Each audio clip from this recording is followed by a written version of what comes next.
Welcome back to channel explainer Didi. आज हम पढ़ेंगे क्लास 10th का chapter Nelson Mandela long walk to freedom. जो ये चैप्टर है ये ऑटोबायोग्राफी है नेल्सन मंडेला की। उन्होंने खुद से कंडीशंस बताई है कैसे जो ब्लैक लोग थे साउथ अफ्रीका के उनको इन्फीरियर माना गया था और वाइट लोग उन पे सुपीरियर शो कर रहे थे। रेशियल डिस्क्रिमिनेशन की बात की गई है, यानी कि कलर के बेसिस पे उनको डिस्क्रिमिनेट किया गया। नेल्सन मंडेला को उसी आवाज़ उठाने के लिए उनको जेल में भी डाला गया था 23 साल के लिए। उसके बाद उन्होंने खुद से कांग्रेस को ज्वाइन किया, अफ्रीकन नेशनल कांग्रेस, यानी कि उसमें से 400 सीट में से उन्होंने 252 जीती और उनको फर्स्ट ब्लैक प्रेसिडेंट भी कहा गया साउथ अफ्रीका का। Apartheid a political system that separates people according to their race. एक अपार्थाइड सिस्टम ऐसा सिस्टम होता है जिसमें लोगों को कलर के बेसिस पे यानी कि लोगों को अलग किया जाता है। Can you see that which of the three countries name below had such a political system until very recently, यानी कि अभी तक किस कंट्री में ये थ्री कंट्रीज में पर ज़्यादातर जो देखा गया है अपार्थाइड सिस्टम वो साउथ अफ्रीका में देखा गया है। Have you heard of the Nelson Mandela and his African National Congress spent a life time fighting against apartheid. जो नेल्सन मंडेला ने ज्वाइन करा था अफ्रीकन नेशनल कांग्रेस यानी कि ANC, उन्होंने अपनी पूरी लाइफ टाइम ये फाइट करने में लगा दी इस अपार्थाइड सिस्टम से लड़ने के लिए, क्योंकि यही एक सिस्टम था जो क्या कर रहा था, लड़ रहा था, यानी कि ऐसे लोगों को डिस्क्रिमिनेट कर रहा था ब्लैक लोगों को वाइट लोगों से, और उनको जितनी भी अपॉर्चुनिटीज़ थी उनसे अलग रखा गया था ना। इसी सिस्टम से लड़ते लड़ते नेल्सन मंडेला को क्या किया गया, 30 साल जेल में बिताने पड़े। Finally a democratic election were held in South Africa in 1994, यानी कि 10 मई और 1994 में उसी दिन साउथ अफ्रीका में एक ऐसी डेमोक्रेटिक इलेक्शन करवाई गई, यानी कि ऐसा इनाग्रेशन सिस्टम रखा गया वहाँ पे। तो मैं उस time Mandela became the first black president of the nation. तो उस टाइम उनको क्या किया गया, फर्स्ट ब्लैक प्रेसिडेंट बोला गया न्यू सिस्टम का। न्यू सिस्टम यानी कि अब पहला वाला सिस्टम किसका रूल था, वाइट लोगों का, पर उसके बाद उस 10 मई के बाद किसका रूल आने वाला था 1994 के बाद, यानी कि ब्लैक लोग भी, यानी कि ब्लैक लोग जो नेल्सन मंडेला थे उनका शासन आने वाला था, यानी कि ब्लैक लोग भी रूल कर सकते थे। जो पहला वाला रूल था वाइट लोगों का उनसे हटके उनको हटाना और खुद ब्लैक लोगों का आना, तो वो अलग बात थी। In this extract from this autobiography, मैंने पहले भी कहा जो ये चैप्टर है एक ऑटोबायोग्राफी यानी कि खुद से लिखा गया है। Long walk to freedom Mandela speaks about a historic occasion the inauguration, यानी कि 10 मई 1994 में जो इनाग्रेशन हुई है उसके बारे में उन्होंने बात की है। Can you guess what the occasion might be, आप जान सकते हो वो ओकेजन क्या होगा। Check you guess with the news item of the 10 May 1994। आप जान सकते हो उस दिन क्या क्या हुआ होगा। Mandela became the first south African black president. जो मंडेला थे क्या बन गए थे, वो पहले साउथ अफ्रीका के पहले ब्लैक प्रेसिडेंट, यानी कि ऐसी पोजीशन हासिल करना वो भी प्रेसिडेंट की। पहले वाइट रूल था उनको हटाना और खुद से आना ब्लैक लोगों का, वो भी प्रेसिडेंट की पोजीशन लेके, ये अलग बात थी। Nelson Mandela has become south African first black president after more than 3 centuries of the white rule. White rule का यानी कि जो वाइट पीपल थे उनका रूल रहा 3 centuries तक। उसके बाद किसका रूल आया, नेल्सन मंडेला का, यानी कि वो खुद से एक प्रेसिडेंट बने, वो भी फर्स्ट प्रेसिडेंट बने, किसको हटा के, वाइट रूल को, यानी कि जो वाइट लोगों का उन पे रूल था उनको हटाया और खुद से कौन आया, ब्लैक लोग। Mister Mandela African National Congress party won 252 of the 4 seats in the first democratic election of the South African history, यानी कि साउथ अफ्रीका की हिस्ट्री में पहली बार जो इलेक्शंस हुई थी किस पार्टी के अंदर, अफ्रीकन नेशनल कांग्रेस के अंदर, उसमें नेल्सन मंडेला ने 400 सीट में से कितनी सीट्स जीती, 252। The inauguration ceremony took place in the union building amphitheatre in Pretoria today, attended by politician and dignitaries for more than 140 countries, यानी कि उस दिन जब इनाग्रेशन होनी थी 10 मई और 1994 को 140 कंट्रीज से भी ज़्यादा लोग जुड़े थे उनके साथ, पॉलिटिशियंस भी आए थे वहाँ पे, डिग्निटरीज भी आए थे वहाँ पे। यूनियन बिल्डिंग एम्फीथिएटर में ये हुआ, जो प्रिटोरिया में ये सब कुछ इनाग्रेशन हुआ, और सब लोग आए थे 140 कंट्रीज से भी ज़्यादा आए थे। Never never again will this beautiful land experience operation of one by another, said Nelson Mandela in his address. Nelson Mandela ने कहा आज के बाद जो ये लैंड है आज के बाद कोई भी इस पे रूल नहीं करेगा, ना ही इस पे कोई ऑपरेशन चलाएगा। ऑपरेशन यानी कि ज़बरदस्ती कोई रूल करेगा। आज के बाद किसी का भी इस पे रूल नहीं होगा। Jubilant scenes on the streets of the Pretoria follow the ceremony with blacks, whites, colored celebrating together. अब इतना अच्छा मौका था कि अब वाइट का जाना और ब्लैक का आना, अपना रूल, यानी कि अब कोई रिस्ट्रिक्शंस नहीं थी, सब कुछ हट गया था। सेरेमनी हो रही थी, ब्लैक, वाइट और कलर्ड पीपल इकट्ठे मिल रहे थे और सारा कुछ सेलिब्रेट कर रहे थे। 1 lakh South African man, women and children of all races sang and dance with joy. यानी कि अब मिल के लोग क्या कर रहे थे, उस मकसद का, यानी कि उस जो भी कंडीशंस थे उसका इंजॉय कर रहे थे जब अपार्थाइड हट गया। 10th day dawned and clear for the past few days I had been pleasantly besieged by the dignitaries and the world leaders who were coming to pay their respect before the inauguration. अब before the inauguration यानी कि inauguration होने से पहले की conditions बता रहे हैं नेल्सन मंडेला कि आई हैड बीन प्लीजेंटली बिसाइज्ड, यानी कि मुझे किसने सराउंड, बिसाइज होता सराउंड करना, यानी कि मेरे आसपास कौन था, वो डिग्नेटरीज थे जो मेरे से आए थे मिलने, एंड वर्ल्ड लीडर्स भी आ रहे थे जो मेरे पास आ रहे थे अपनी रिस्पेक्ट देने के लिए मुझे इनाग्रेशन से पहले यानी वो उनसे मिलने आ रहे थे। The inauguration would be the largest gathering ever of international leaders on the South African soil, यानी कि साउथ अफ्रीका में ही की सॉइल में ही रहते हुए, यानी कि इतना बड़ा इवेंट होने जा रहा था, इतनी बड़ी गैदरिंग हो रही थी लोगों की, यानी कि बड़े सारे लोग आ रहे थे उस इनाग्रेशन में। The ceremonies took place in the lovely sandstone in the amphitheatre formed by the union building in Pretoria. जो सेरेमनी, जो इनाग्रेशन हो रही थी, एक सैंडस्टोन में हो रही थी, एम्फीथिएटर में। एम्फीथिएटर ऐसी प्लेस होती है जिसका जो छत नहीं होता है, पर वहाँ पे सिर्फ सीट्स लगी होती हैं लोगों के लिए बैठ के, वो भी स्टेप वाइज लगी होती हैं। आप पढ़ सकते हैं, अ बिल्डिंग विदाउट अ रूफ, उनकी छत नहीं होगी, but with many rose of seats rising in steps typically nation के। आपने पुराने ज़माने की मूवीज़ में भी देखा होगा ये, कि छत तो नहीं होगा पर उसमें क्या होगा, ओपन बिल्डिंग, ओपन एरिया होगा, पर उसका कोई छत नहीं होगा और सीट्स लगी होंगी लोगों के लिए बैठने के लिए। ये सब कुछ प्रिटोरिया में हो रहा था। For decades this had been the seats of the white supremacy. White supremacy यानी कि जो वाइट लोगों का रूल था, साउथ ब्लैक यानी कि 10 मई से पहले फॉर डिकेड्स दिस, बड़े सालों तक इनका रूल था वाइट लोगों का। And now it was a site of the rainbow gathering of the different colours of the nation, the installation the south Africa first democratic non racial government. अब ऐसी government आने वाली थी जो डिस्क्रिमिनेशन नहीं कर रही थी ब्लैक लोगों के लिए, यानी कि उनके हक में थी। अब साउथ अफ्रीका की फर्स्ट डेमोक्रेटिक जो नॉन रेशियल गवर्नमेंट थी वो आ रही थी। अब वहाँ पे अलग अलग लोग गैदर हुए थे, रेनबो गैदरिंग यानी कि अलग अलग लोग, कोई एक पर्टिकुलर कलर का लोग नहीं था, यानी कि डिफरेंट डिफरेंट कलर्स के भी लोग वहाँ पे थे, डिफरेंट डिफरेंट कलर्स के, नॉट अ सिंगल कलर जो पहले था। On the lovely autumn day I was accompanied by my daughter Zenani on the podium. अब क्या कह रहे हैं, उस 10th मई को मैं तो था, पर मेरी उस टाइम जो डॉटर थी उन्होंने भी मुझे क्या किया था, साथ में थे, मेरी जो बेटी थी वो भी साथ में थी। On the podium Mr de Klerk was sworn in the second deputy president. जो मिस्टर डी क्लर्क थे उनको क्या घोषित किया गया, सेकेंड डिप्टी प्रेसिडेंट, यानी कि स्टेज में, ऑन द पोडियम यानी कि स्टेज में। Then Thabo Mbeki was sworn in the first deputy president.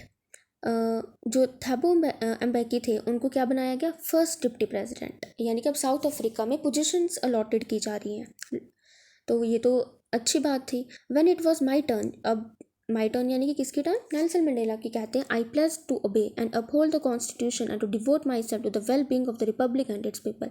मैंने प्लेज ली, मैंने शपथ ली, ओबे यानी कि मानना, अपहोल्ड द कॉन्स्टिट्यूशन, मैं जो भी कॉन्स्टिट्यूशन होगा मैं उस पर उसको मानूंगा, उसकी सारी जितनी भी कंडीशंस होंगी उसको रखूंगा, तो मैं पूरी तरह अपने आप को डिवोट करूंगा, किसके लिए, रिपब्लिक के लिए, लोगों के लिए, यानी कि मैं समर्पित होऊंगा लोगों के लिए और कॉन्स्टिट्यूशन के लिए। To the assemble guest and the watching world I set. अब वो अपने जो लोगों को कह रहे हैं, जो भी वहाँ पे जो लोग आए थे, गेस्ट आए थे, जो उनको लोग देख रहे थे, वो सबको वो क्या कहते हैं, today all of us to of our presence here confer glory and hope to the new born liberty. जो लोग आज हम इकट्ठे हुए हैं यहाँ पे, हम अपनी ग्लोरी को ये कॉन्फर कर रहे हैं, न्यू बॉर्न लिबर्टी जो आज के बाद हमें आज़ादी मिलेगी, उसको हम क्या कर रहे हैं, शान से वो बता रहे हैं।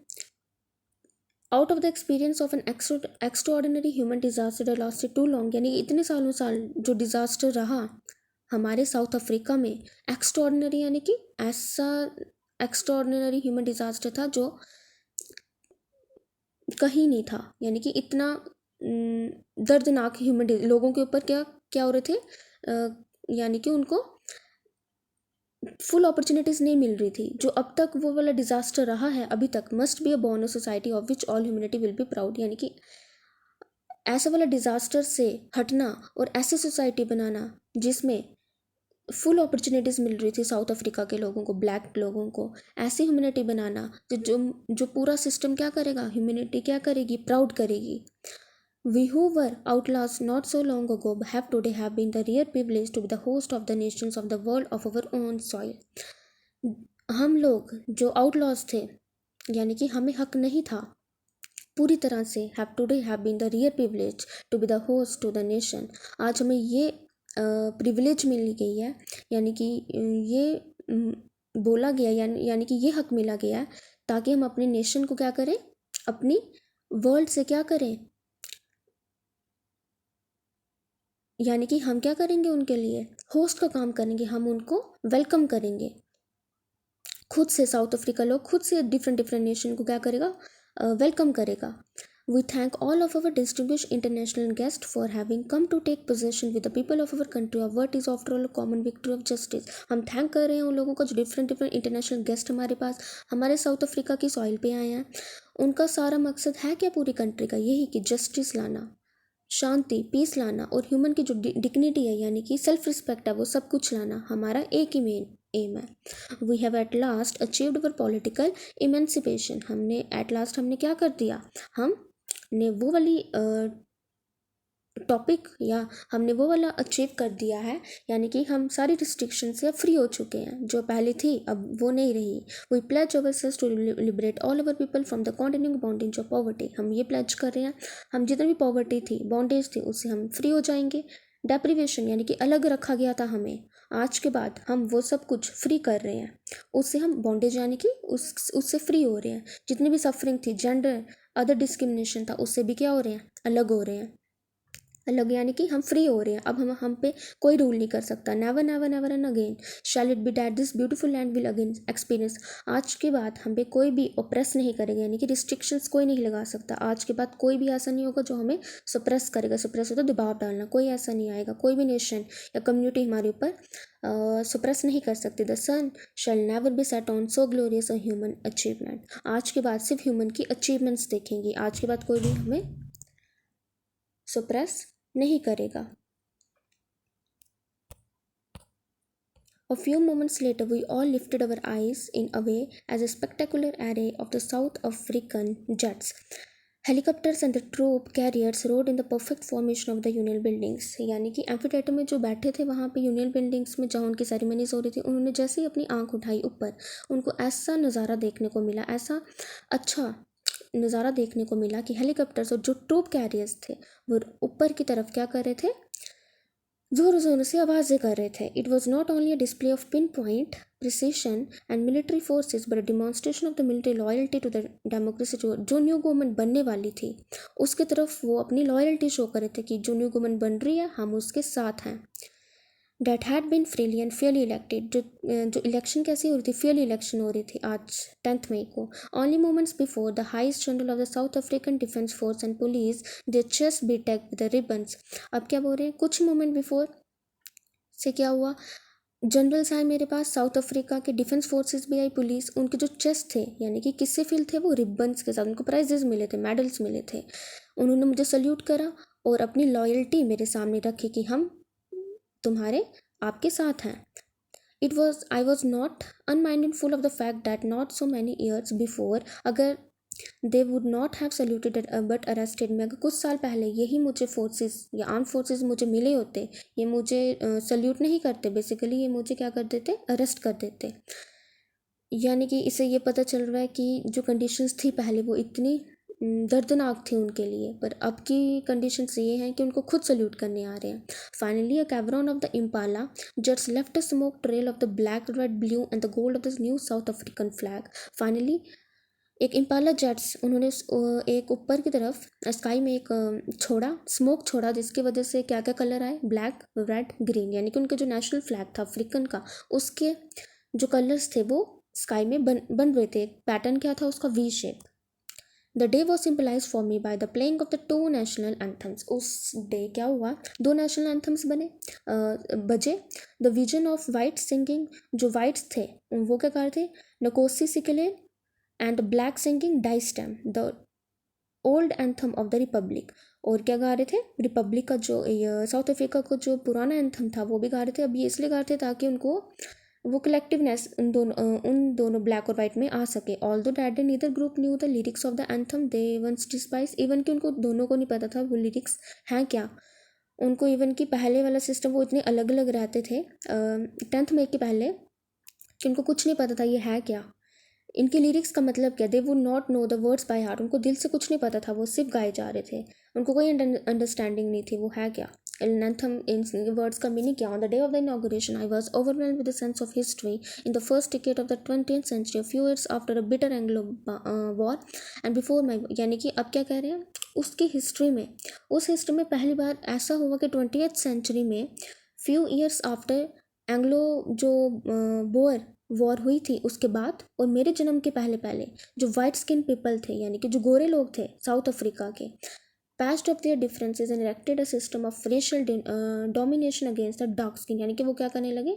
अपार्थाइड सिस्टम उन्होंने लॉन्च करा और ब्लैक लोगों को सुप्रेस करने के लिए, डार्क स्किन पीपल यानी कि ब्लैक लोगों को अपने ही साउथ अफ्रीका में रहते रहते उनको सुप्रेस करने लगे। The structure they created form the basis of one of the harshest most inhuman societies the world has ever human. और ऐसा सिस्टम बनाना इतना दर्दनाक, इतना दर्द देने वाला, ह्यूमन को ह्यूमन नहीं समझना, उनको समझना कि वो ह्यूमन है ही नहीं, वो लिविंग है ही नहीं है, जिसकी वजह से world has ever known. Now in the last decade of the 20th century and my own 8th decade as a man, that system had been the overturned forever and replaced by one that recognized the right and freedom of all people regardless of the color of the skin. उसके बाद now in the last decade of 20th century and my own a decade as a man, अब एक ऐसा system आया गया जिसमें क्या हुआ, जिसने यानी कि पूरा कुछ पलट दिया। जो पहले वाला सिस्टम था उसको हटा दिया, ओवरटर्न कर दिया, रिप्लेस्ड बाय वन। और क्या रिप्लेस कर दिया? ऐसे राइट लोगों के लिए, फ्रीडम हर लोगों के लिए रिगार्डलेस, उसके बजाय उनका कलर क्या, क्या स्किन है उसको देख कर नज़र किए हुए अब उनको क्या किया गया? फ्रीडम दी गई, उनको अपॉर्चुनिटीज़ दी गई। अब वो हर काम कर सकते हैं जो वाइट पीपल कर सकते हैं, यानी कि इक्वल का स्टेटस दिया गया as compared to white people. That day had been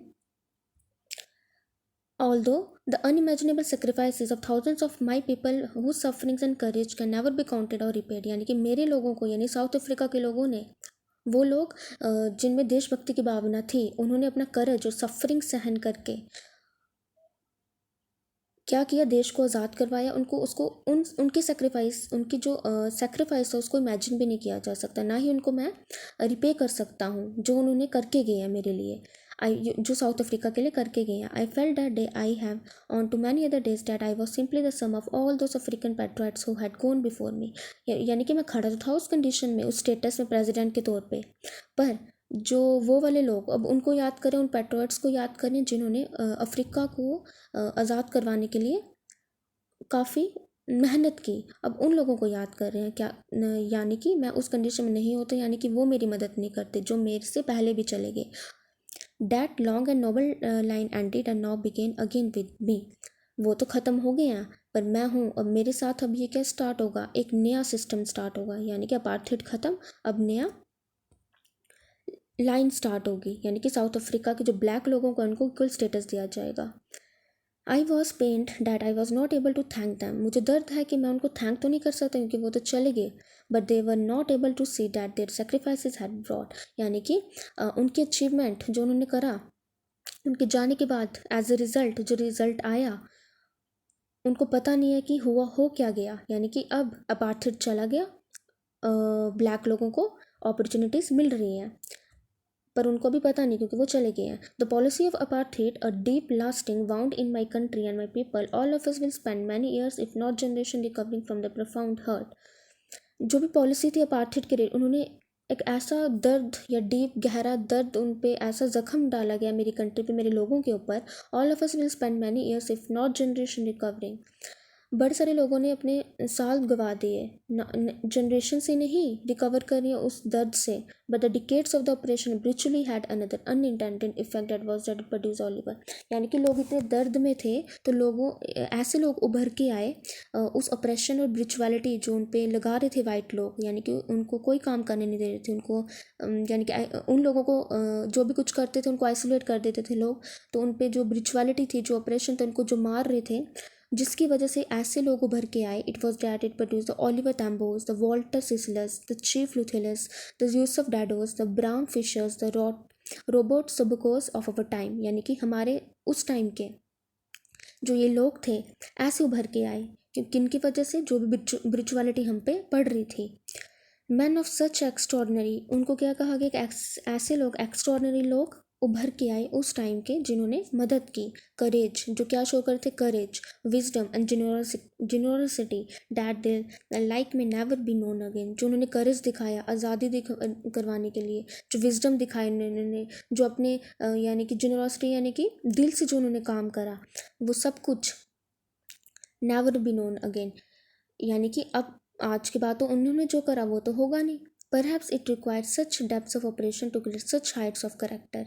यानी कि इनकी वजह से जो ऑपरेशन था, ऑपरेशन किसने करा, वाइट लोगों ने, तो जिसकी वजह से क्या हो गया, करेक्टर जो था हाइट, यानी कि बढ़ गया उनका करेक्टर, वो उभर के आए लोग। अगर वो ऑप्रेस नहीं करते तो उनका करेक्टर भी उभर के नहीं आता। My country is rich in the minerals of the gem, यानी कि मेरी कंट्री में जेम्स भी है, मिनरल्स भी है मेरी सॉइल में। I have always know that it is greatest wealth in its people. पर इनके बावजूद भी, जेम्स में यानी कि मिनरल्स के बावजूद भी, पर इससे बढ़कर भी मेरे लिए वेल्थ कौन है, मेरे लोग। अगर लोग हैं, और ट्रूलर दैन द प्योरेस्ट डायमंड, यानी कि डायमंड से भी कौन ज़्यादा प्यारा है मुझे, मेरे लोग। It is from this comrades in the struggles that I had learn the meaning of courage. तब जाके मुझे क्या मीनिंग पता चला, करेज का। उनके लिए करेज का मीनिंग अलग था। Time and again I have seen man and women risk and give their lives for an idea. मैंने देखा है मैन को, आदमी को, मैन एंड वुमेन को अपनी लाइफ को रिस्क करते हुए इस आइडिया के लिए। क्या आइडिया था वो, I have seen man stand up attacks and torture without breaking, showing a strength of resilience that defies the imagination. मैंने मैन को क्या किया है, यानी कि सामने आते देखा गया है, टॉर्चर को भी क्या किया है, सहते हुए देखा गया बिना टूटते हुए। वो स्ट्रेंथ दिखा रहे थे, रेजिलियंस कर रहे थे। रेजिलियंस क्या होता है, हार्डशिप को फेस करना, ability to deal any kind of hardship and recover from its effect, यानी कि इफेक्ट होने के बावजूद भी उससे क्या हो जाना, ठीक हो जाना। Showing a strength of resilient that defies the imagination, यानी कि उनको दर्द भी हुआ, उनको तोड़ा भी किया, पर फिर भी उन्होंने क्या कर दिया, अपने आप को रिकवर कर दिया। I learn that courage was not the absence of fear but the triumph of it. मेरे लिए करेज ये नहीं था कि डर होना, डर नहीं होना। मेरे लिए करेज का मतलब ये था, डर होने के बावजूद भी उस पर जीत हासिल कर लेना। यानी कि डर लग रहा है, पर डर के बावजूद भी आप उस पर जीत हासिल कर रहे हो, तो मेरे लिए करेज का मतलब वो था। The brave man is not the who does not feel afraid but he conquers. Brave man वो नहीं है जिसको डर नहीं लगता, पर डर लगने के बावजूद भी, अगर डर लग रहा है उसको भी, पर वो उसको जीत हासिल कर रहा है। ठीक है। No one is born hating another person because of the colour of the skin. कोई भी जब बॉर्न हो रहा है तो उसको ये थोड़ा ना पता होगा अपने आप ही कि हमें क्या करना है, कलर के बेसिस पे लोगों को क्या करना है, डिस्क्रिमिनेट करना है। वो तो किससे सीखेगा, वो तो अपनी कंडीशन, जो सिचुएशन, जो सराउंडिंग्स होंगी उनसे सीखेगा।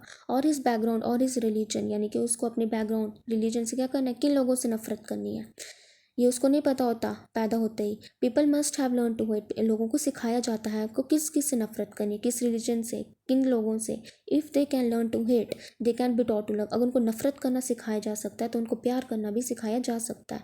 For love comes from naturally to the human heart, जो प्यार है ह्यूमन के दिल से आता है। Then this opposite even in the grimmest times in the prison, जब उनको जेल में डाला गया था नेल्सन मंडेला को, when my comrades I were pushed in to limits I would not see a glimmer of humanity in one of the, यानी कि वो यानी कि जो मार रहा था लोगों को कॉमरेड, वो क्या कर रहे थे, जो सोल्जर था वहाँ का, मुझे एक सोल्जर में एक झलक दिखी, ग्लिमर यानी कि ह्यूमैनिटी की मुझे झलक दिखी कि एक गार्ड में उसने क्या करा, थोड़े सेकंड के लिए, it was enough to reassure me keep me going, वो झलक ही मुझे क्या चलने की मुझे क्या दे रही, उसने कहा मुझे उस झलक ने कि तुम चलते जाओ, जो तुम काम कर रहे हो वो करो, यानी कि साउथ अफ्रीका के लोगों को आज़ाद करवाने की कोशिश करो।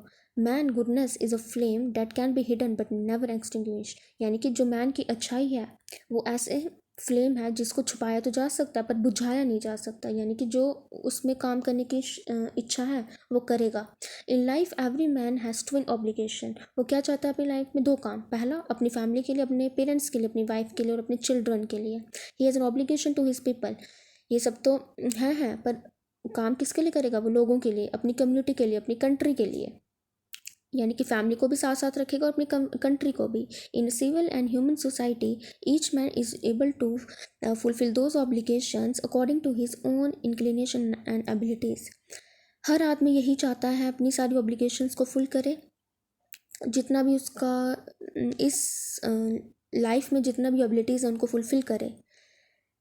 But in a country like South Africa, it was almost impossible for a man of my birth and color to fulfill both of these obligations, यानी कि साउथ अफ्रीका में रहते रहते मेरे जैसे आदमी को और जैसे जो लोग हैं मेरे जैसे, वो तो इम्पॉसिबल ऐसा कुछ करना, क्योंकि कलर के बेस पे लोगों को किया जाता था, अलग किया जाता था, और हम अपनी ड्यूटीज़ भी फुलफिल नहीं कर सकते थे साउथ अफ्रीका में रहते रहते। In South Africa a man of colour who attempted to live as a human being was punished, यानी कि साउथ अफ्रीका में कोई आदमी, ब्लैक लोग, ह्यूमन बीइंग की तरह रहना भी चाहता था, यानी कि कोई अच्छा काम कर रहा है उसको पनिश किया जाता था और आइसोलेट किया जाता था, यानी कि इसको अलग बेच लो ताकि ये कुछ ऐसा नहीं कर दे जिसकी वजह से क्या हो जाए, इनमें यानी कि देश को आज़ाद करवाने की कोशिश करें, तो उनको ह्यूमन की तौर में रखा ही नहीं जाता था।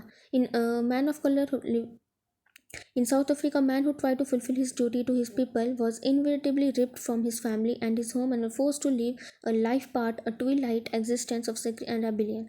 साउथ अफ्रीका में वो जो आदमी जो कोशिश करता था ताकि मैं अपनी ड्यूटी किसके तरफ रख सकूँ, अपने लोगों की तरफ, उसको क्या किया जाता था, इनविटेबली यानी कि अनअवॉइडेबली अलग किया जाता था फैमिली से, अपने घर से, और उसको ज़बरदस्ती क्या किया जाता था, लाइफ से अलग किया जाता था जैसे वो ज़िंदगी जी रहा है, और ऐसी ट्यूबलेट एग्जिस्टेंस ऑफ रेबिलियन में उसको सिक्रेसी, यानी कि ऐसा उसको रेबिलियन में भेजा जाता था जैसे कभी लाइट आ रही है तो कभी लाइट नहीं आ रही, यानी कि उनकी ज़िंदगी ऐसे बन गई थी, ऐसे साउथ अफ्रीका में ऐसा हो रहा था। I did not in the beginning choose to place my people above my family, यानी कि शुरुआती दौर में मैंने जो मेरे लोग थे उनको मैंने अपनी फैमिली से ऊपर तो नहीं रखा था, but in attempting to serve my people, ताकि मैं अपने लोगों को सर्व कर सकूँ, I found that I was prevented from fulfilling my obligation as a son, यानी कि मैंने ये फाउंड किया ना ही मैं फुलफिल कर रहा हूँ अपनी ड्यूटीज़ एज अ सन, ना ही ब्रदर के तौर पे, ना ही फादर के तौर पे, और ना ही हस्बैंड के तौर पे, क्योंकि मुझे रोका जा रहा है, क्योंकि फुल अपॉर्चुनिटीज़ थी नहीं उनके लिए, ब्लैक लोगों के लिए। I was not born with hunger to be free, यानी कि जब मैं पैदा हुआ मुझे ऐसा नहीं था कि मुझे आज़ादी दिलवानी है। I was born free in every way that I could know, यानी कि ये आस्ता आस्ता मेरे में डेवलप हुई, यानी कि मुझे चाहिए था कि मैं खुद से क्या हूँ, आज़ाद हूँ, मुझमें इतनी यानी कि मैं इंडिपेंडेंट हूँ खुद से, free to run in the fields, क्या वो आज़ादी चाहता था कि ताकि मैं फील्ड्स में दौड़ सकूँ, माई मदर जो हट के आसपास जितनी भी फील्ड थी मैं उसमें फ्री दौड़ सकूँ, मुझे कोई ये रोकने वाला ना हो, मैं स्विमिंग कर सकूँ एक स्ट्रीम में जो दौड़ रही थी मेरी विलेज के आसपास, यानी कि मैं स्विमिंग कर सकूँ, फ्री टू रोस्ट मिलीज बना सकूँ, यानी कि जितना भी खाना को मुझे रोस्ट करना है स्टार्स के नीचे वो रोस्ट कर सकूँ, and ride the broad backs of low moving bulls, और क्या कर सकूँ, बुल्स को चला सकूँ, एज लॉन्ग एज आई ओबे माई फादर एंड अबाइडेड होता है फॉलो करना या मानना, by the customs of my tribe, मैं मान रहा था अपने ट्राइब के जितने भी कस्टम्स थे उनको मानते ना मानते, फादर को भी मान रहा था, आई was not trouble by the loss of man और गॉड, तो मुझे कोई परेशानी नहीं थी ना ही लॉस की ना ही गॉड की, क्योंकि मैं जब बात मान रहा था तो मुझे इनसे भी कोई ट्रबल नहीं मिल रहा था, लॉस से भी।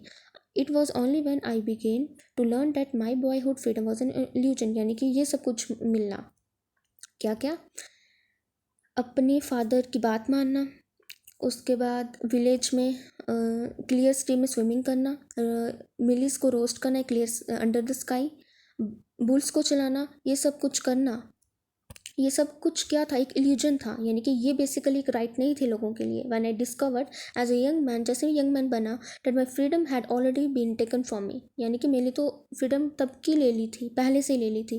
That I began to hunger for it, उसके बाद मुझे शुरुआत हो गई उसकी बुक, यानी कि अब मुझे फ्रीडम चाहिए।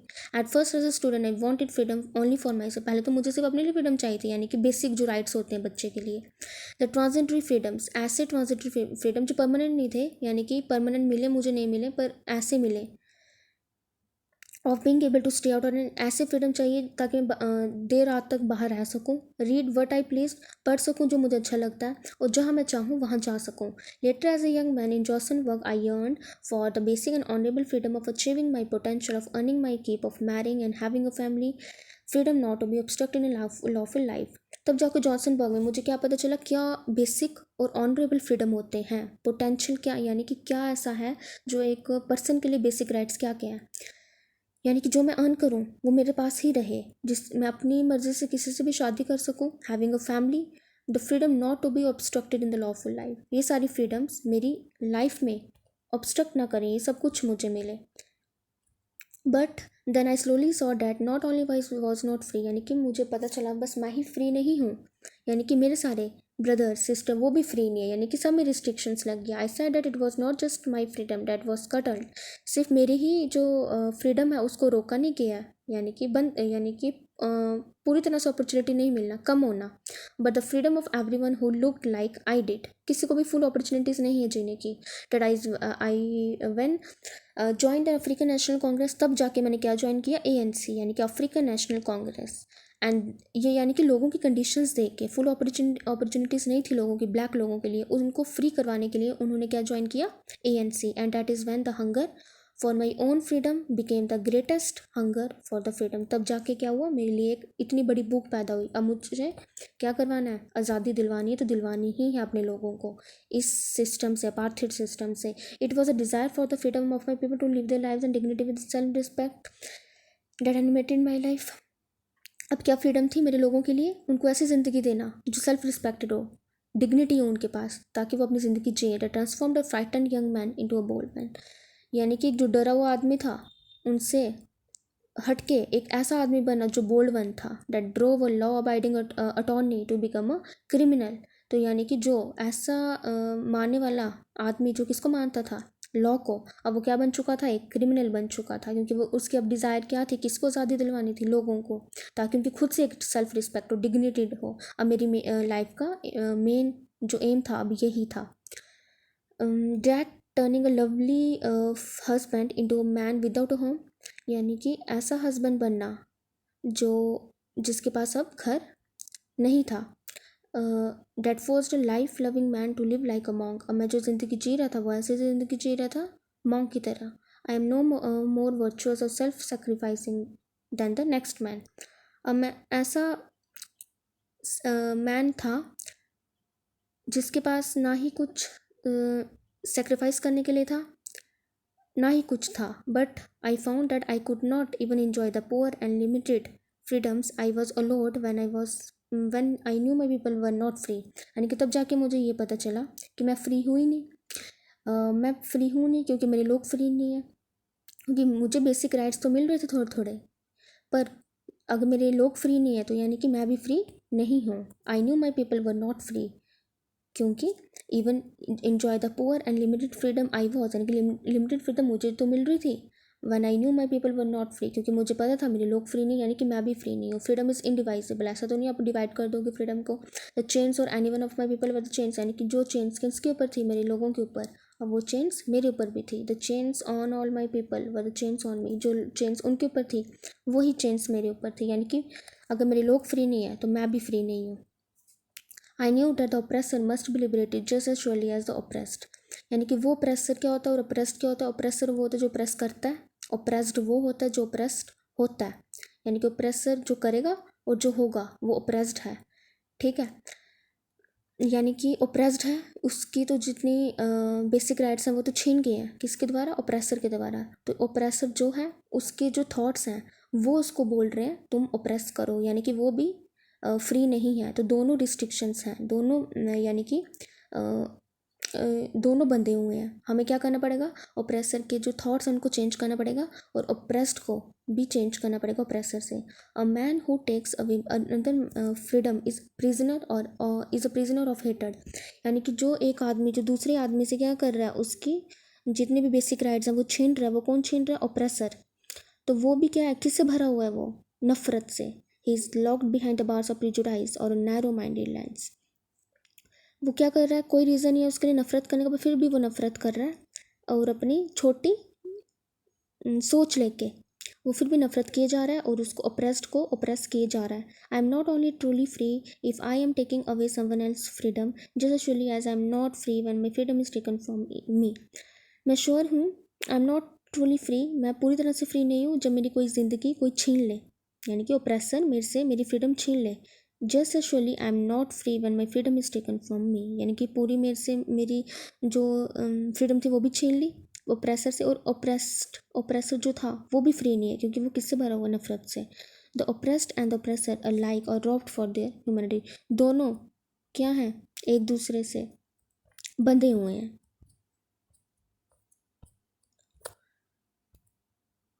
ओके, अब आपने क्या पढ़ा इस चैप्टर में, ये चैप्टर कंप्लीट हो गया। नेल्सन मंडेला, यानी कि कैसे उन्होंने क्या करा, एक अपार्थाइड सिस्टम से लोगों को फ्री करवाया और खुद एक अफ्रीकन नेशनल कांग्रेस ज्वाइन करी। 252 सीट्स उन्होंने जीती थी। कैसे उन्होंने क्या किया, इस इनाग्रेशन सिस्टम में उनसे लोग जो आ रहे थे, मिलने आ रहे थे। कैसे जो थैबो एम्बेकी थे उनको फर्स्ट डिप्टी प्रेसिडेंट भी बनाया गया था। उसके बाद उन्होंने अपनी स्पीच में क्या कहा था, आज के बाद हमें कोई सप्रेस नहीं कर सकता। जितने भी जेट्स थे, हेलीकॉप्टर्स थे, वो उन कह रहे थे कि हम तुम्हारे साथ हैं। उसके बाद जितने वाइट स्किन पीपल थे, एंग्लो वॉर के बाद जो डार्क स्किन पीपल थे उनको क्या किया गया था, सप्रेस किया जा रहा था। उनको बेसिक राइट्स नहीं दिए जा रहे थे जो उनके थे। अब जाके फिर नेल्सन मंडेला को पता चला कि उनकी जो लाइफ है, मुझे जो चाहिए यानी कि फ्रीडम, वो सिर्फ यही नहीं है कि स्विमिंग करना या रोस्टेड मिल्स खाना under the sky. Full facilities ये है कि अब जाके मुझे क्या मिलेगा, वो फ्रीडम मिलेगी जो जो उनको जॉन्सनबर्ग में जाके पता चली थी। ऐसे ही मिलना जो यानी कि जितना भी पैसा मैं कमा सकूँ मेरे पास हो, जिससे मुझे शादी करनी हो वो मैं कर सकूँ, एक अच्छी मेरे पास फैमिली हो सके, उसके लिए उन्होंने लड़ा। उनके लिए, किन के लिए, ब्लैक लोगों के लिए लड़ा। उनको बेसिक राइट्स प्रोवाइड किए और कहा गया जितना भी अगर चेन्स हैं उन लोगों के पास उनसे बंधी हुई है तो यानी कि मैं भी चेन में हूँ। फिर उन्हें ओप्रेस्ड और ओप्रेसर का सिस्टम बताया गया। Okay, thank you. I hope आपको ये चैप्टर समझ आया होगा। Do like, share and subscribe. Thank you.